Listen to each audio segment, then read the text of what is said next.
Welcome back to Comments. We're taking a course today on one main question: which country is buying oil from ISIL? I'll be arguing, and I have been arguing, that the answer to that question is obvious. It's Turkey.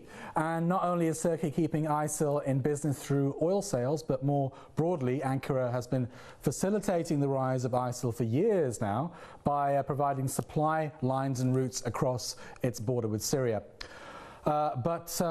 I don't want to be talking for too much longer, so without further ado, I hope to get back to some of your calls and perhaps Skype interventions as well. And first on Skype, we have Wahid Afzal, who is an independent scholar and political commentator. And I believe Wahid is calling from, or Skyping in from Berlin, Germany, because he was last time when he was on the show. So Wahid, can you hear me?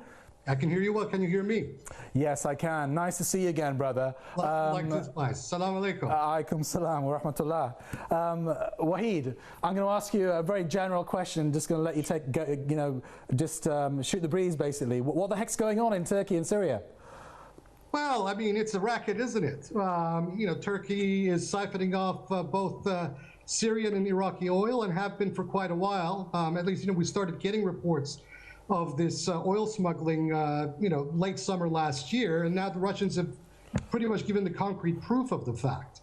And obviously, besides Turkey itself, the beneficiaries also include the Zionist entity of Israel, and beyond that, even big Western oil companies themselves that get to extract basically oil for free.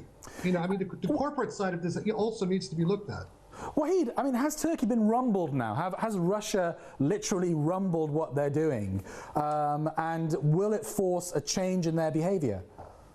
Russia has absolutely rumbled everybody's game throughout, in Syria and Iraq. And will it change the game? That remains to be seen. It's changed the game insofar as, they have cut the smuggling operation by almost 2/3 since they got involved in September.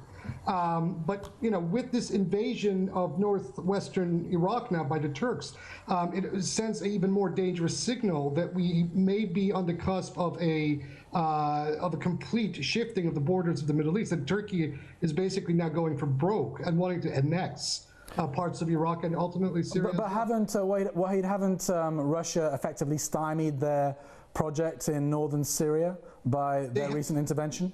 They have done that, but the downing of that Su-24 also signals that if push comes to shove, the Turks will get pretty dirty, will play dirty. So they would go for a wider escalation, perhaps even trying to get NATO involved in this, do you think? Or?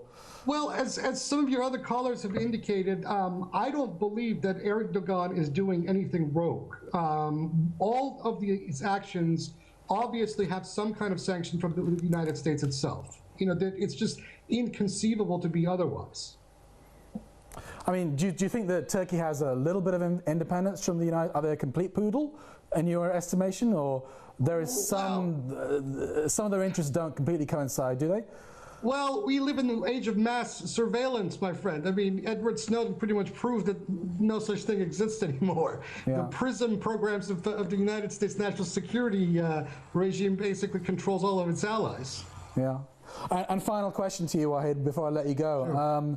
How do you think this is going to play out? What's going to happen? What scenario, even for Turkey and for Syria? And for ISIL?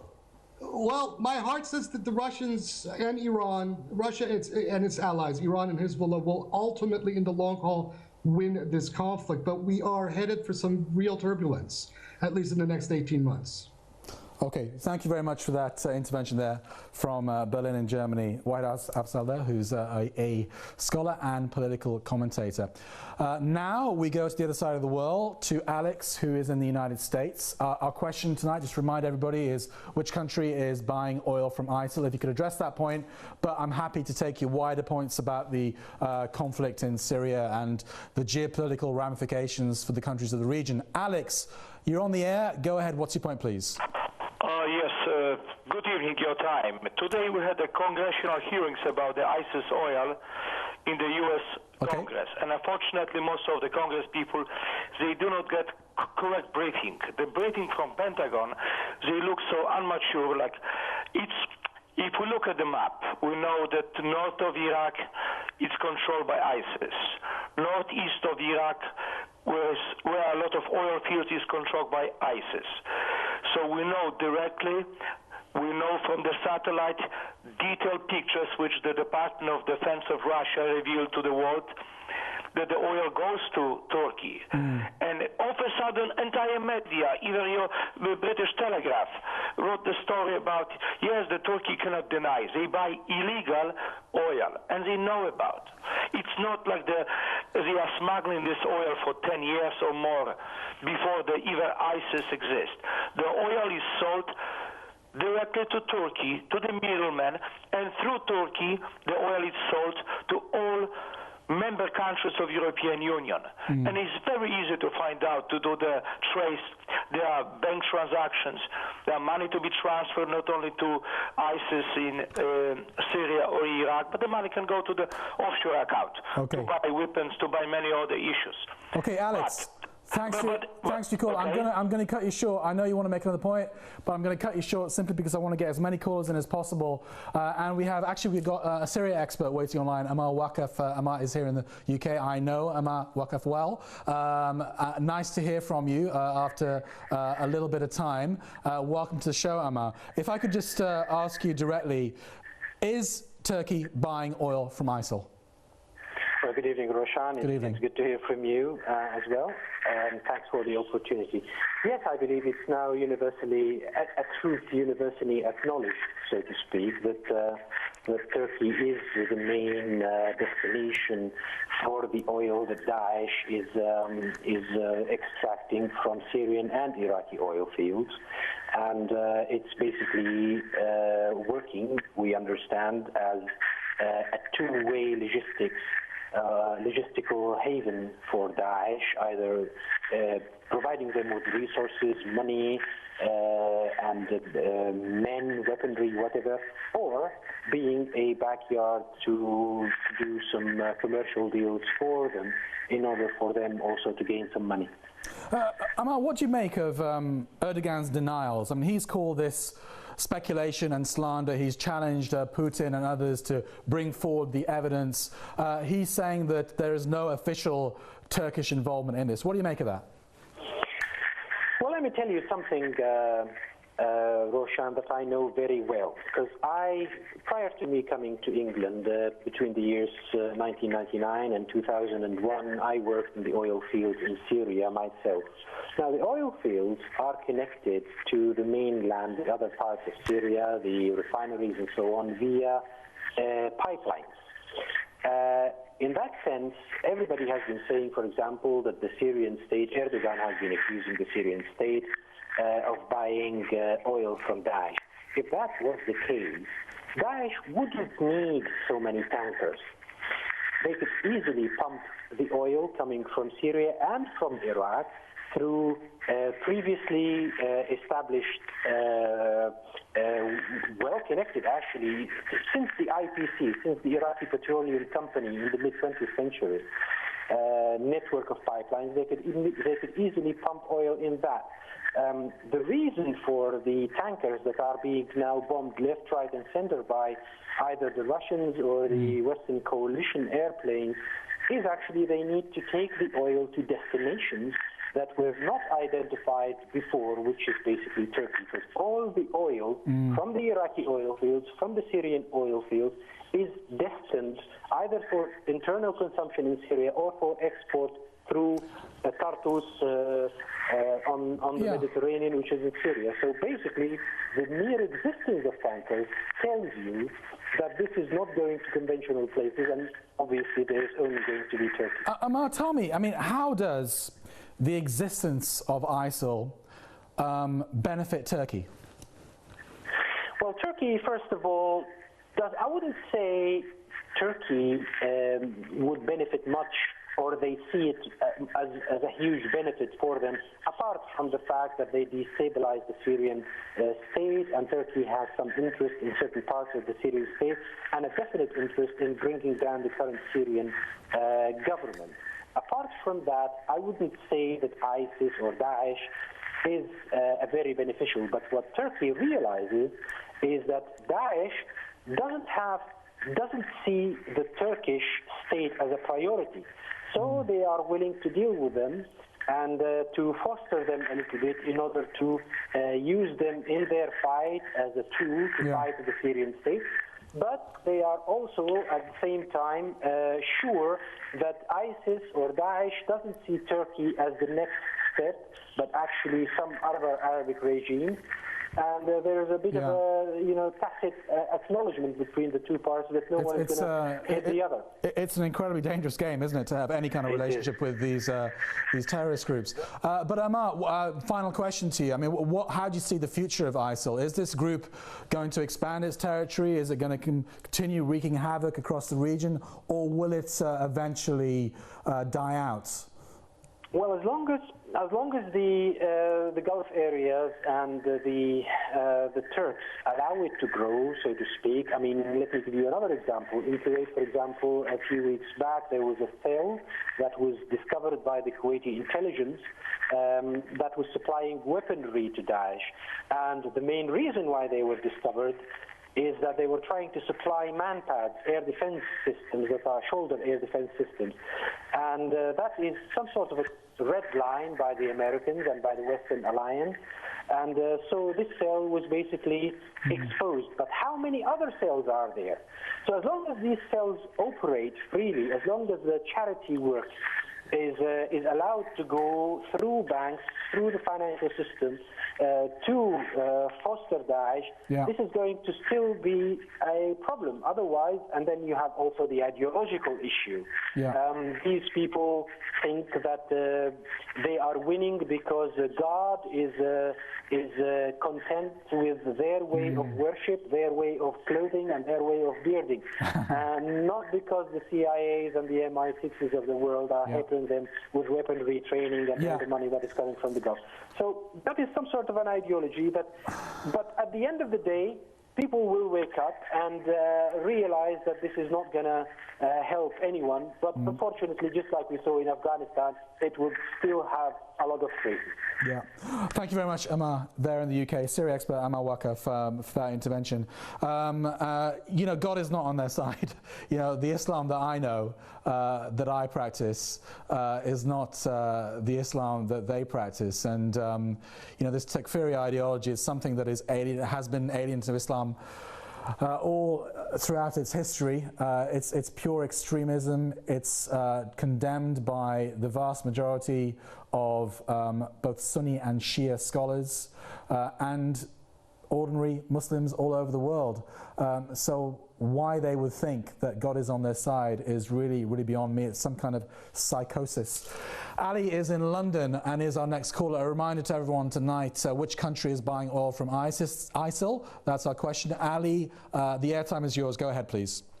Thank you very much. First of all, thank you very much for this forum.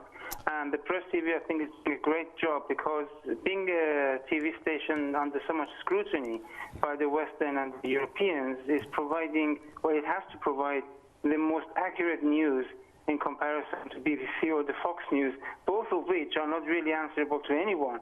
So thank you for the forum, and thanks to PressTV for being here. The question about ISIS, about who's actually benefiting from this sales of oil oil and who is the purchaser. I don't think we have to look very far. I'm not an expert, but when I look at the cars that are being driven in the roads are the same cars, same number as it was in the past 1 year ago. I can see this airplanes are still flying in the air, oil is still being used, but the price of oil has astronomically been halved. And you have to ask yourself, why is the price of oil suddenly dramatically has dropped in correlation with the existence of this situation where ISIS are actually selling oil? So the theft of oil from Syria and from Iraq, I think it's very much related to the price of oil internationally that we're seeing. So the question as who is buying it is the question has to be asked, who is benefiting from it? The people who are benefiting from it are the people who are still using the same amount of oil as they were using in the past, but they're not paying for it as much because it is in the black market. Not black market. For them, the people who are using, purchasing this oil, I don't think they're even purchasing it. They're probably getting it for free. I think ISIL is selling their oil something like $20 a barrel or something like that, half what the market price is. Yeah, I mean, this is astronomical. I mean, the dropping of the price of oil is very surprising, and no analyst can actually explain why there should be such a huge drop in the price of oil. Ali. So I think, Thanks a lot for your point. Sorry to cut you off, but we've got to move on. I'm not an oil expert at all, but I'll hazard a guess why the price of oil is so low. It's because Saudi Arabia is oversupplying the market in an attempt to launch economic warfare on Iran and Russia in particular. They're deliberately keeping the price of oil low by oversupplying the market, and they're doing that because they have lots of reserves and they feel that their enemies don't have so many reserves, so they can ride out the storm while their enemies will be weakened. I think that's what's going on personally, but as I say, I might be wrong because I'm not an oil expert. Isa is in the UK. Just to remind everyone, our question tonight, which country is buying oil from ISIL? What's your answer, Isa? Hi, good afternoon, good evening. Good evening. PressTV. My answer to that question would be, I believe it's not to do with countries, it's to do with those entrepreneurs who control oil companies. And it's with those who control the oil companies. Sorry, you just you broke up there a bit, Isa. Just repeat your point. Divide a country, they can start war anywhere. So Isa, you're breaking up there. I think we might have lost you completely, actually. Just give you one more try, Isa. You still there? Oh, looks like you've hung up. All right, so you made your point, nobody heard it, and then you hung up. That's great. Tonight we are asking the question, which country is buying oil from ISIL? We've had some great calls all along the show. Most people are saying obviously Turkey, but they're also saying that Israel benefits and perhaps European Union countries benefits. And it's all just a cynical game to destabilize Syria and take down Bashar al-Assad. Zachary is in Aberdeen. He's on the phone. Zachary, go ahead and make your point. What would you like to say? Yes, Mr. Salih. Good evening. Good evening. I just want to propose one legal project to Mr. Putin and Mr. Bashar Assad and the Iranian leader and Hezbollah. And that is the best point to destroy this ISIS and the Turkey and the Qatar and the Israel regarding the oil is to establish and fact-finding through the ICC or the United Nations Security Council. And after the fact-finding, international court like a tribunal, in Nuremberg tribunal, through that to take the legitimacy of the Turkey, and if Mr. Erdogan says if the proven he will resign, then Mr. Putin can get his goal in this way and many of his goal. I believe Mr. Putin should do this. But Zachary, Zachary, just a couple of questions to you. I mean, first of all, do you think that Turkey would allow independent investigators to come into the country to investigate them? No. And secondly, do you have confidence in these international institutions to come up with a fair result? Now, if they don't do that, the ICC or the United Nations Security Council, then they are failure, and they prove that themselves they are not independent. Then Russia can do that and put all the facts on the table, and then the others they put the facts, and then Turkey should defend themselves, you know, and on this way, Turkey will be defeated, and Erdogan must resign. Yeah, yeah. Well, look, it's a very interesting point, and I think personally I'm skeptical that Turkey would allow that investigation. Well, it doesn't make any difference if Turkey does allows or not allow. This is the international tribunal. In absentee, they can put Turkey, because Mr. Erdogan says if they proven, then he will resign. Then he cannot not to agree with this. That's why he won't allow it. Legally and politically solving this problem. It certainly puts the ball in their court, doesn't it? If he refuses to have an independent investigation. I'm going to lose you there, Zachary. I'm going to cut you off simply because we want to move on. But yeah, I do take your point. If Erdogan refuses to have that independent investigation, then I think the Court of World Opinion will make its judgment. Declan is in Ireland. Which country is buying oil from ISIL, Declan? Well, I see ISIS just as part of an axis of evil with Turkey and NATO and various other countries in it. And I think that's how you have to look at ISIS. So, of course, Turkey is the major conduit for the oil. Others have mentioned elements within the Kurds. Now, I think ISIS is a kind of a red herring because their logistics could be cut off immediately, if people wanted it, but Turkey and NATO do not want it. As regards showing up Erdogan, he's been caught lying so many times. Yeah. School children would be better at giving excuses. As regards the price of oil should be high now because of the instability. But this is controlled instability where the USA and its allies in the Gulf states and neighbours of Syria, if it takes them 10 or 20 or 30 years, they don't care what happens as long as at the end of that controlled instability, they get the result that they want. Yes, so Declan, you know what? I think you're dead right. And I'm not going to add anything else to what you said because it was fantastic. But I am going to move on to Lamine in Gambia. Most of our calls have come from the Western world, so now we're going to go to Africa. Lamine in Gambia, what would you like to say? Hello. Hello, Lamine. Go ahead, make your point. Can you turn your TV down, please, Lamine? Yeah, good evening. Lamine, you have 1 minute to make your point. Go ahead, please. Yeah, good evening. Good evening. Yeah, first of all, regarding your question that you are saying. Lamine, we're going to have to cut you off if you don't turn your TV down, and we've only got about 30 seconds left. So please go ahead and make your point really quickly. Yeah, regarding the question that you are asking, who are the ones buying the fuel from the ISIS?